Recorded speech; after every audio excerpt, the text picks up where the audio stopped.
С началом учебного года на дорогах количество юных пешеходов растет. Сотрудники ГИБДД совместно с курсантами автошколы и школьниками провели в Карабулаке профилактическую акцию «Внимание, дети».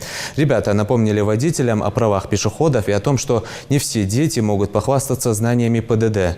Автолюбителям раздали информационные буклеты и стикеры с правилами дорожного движения. Репортаж нашего корреспондента. Ежегодно десятки тысяч людей гибнут в автомобильных авариях. По статистике, дети становятся жертвами автокатастроф не реже, чем взрослые. А с началом учебного года число ДТП с их участием увеличивается в несколько раз. Проблема детского травматизма актуальна в любой стране мира. Хабибулах Тутаев учится в 7 классе. Но правила дорожного движения знает лучше многих взрослых. Школьник со всей ответственностью подошел к акции. Я знаю, что переходить дорогу в основном надо по пешеходному переходу.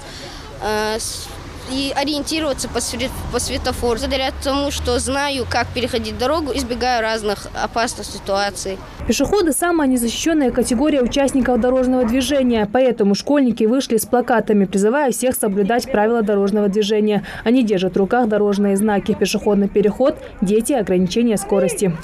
Вышли из-за того, чтобы водители не ехали быстро, чтобы уступали дорогу детям. Инициаторы акции управления ГИБДД совместно с курсантами автошколы. Участники раздают водителям информационные памятки и листовки. Инспекторы также проводят с ними профилактические беседы.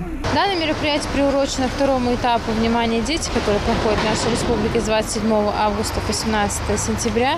Мы его именно акцентируем внимание на то, что наши дети вновь сели за парты, и каждодневно будет проходить дороги нашей республики для того, чтобы ребенок, еще раз повторил, правила дорожного движения, как он должен себя вести в качестве пешехода, также в качестве пассажира. И водители хотим привлечь внимание для того, чтобы они знали, что наши дети ежедневно будут посещать общеобразовательные организации, что они могут внезапно появиться на проезжей части. Сами водители тоже не остались в стороне. Движение очень большое, 1 сентября.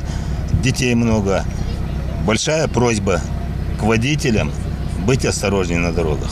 Ездить тише, и соблюдать все правила. Такие акции и рейды – лишь часть профилактических мер, предпринимаемых ГИБДД для снижения числа ДТП. Участников дорожного движения нужно воспитывать, подавать правильный пример со школьной скамьи, чтобы развить культуру поведения на дорогах.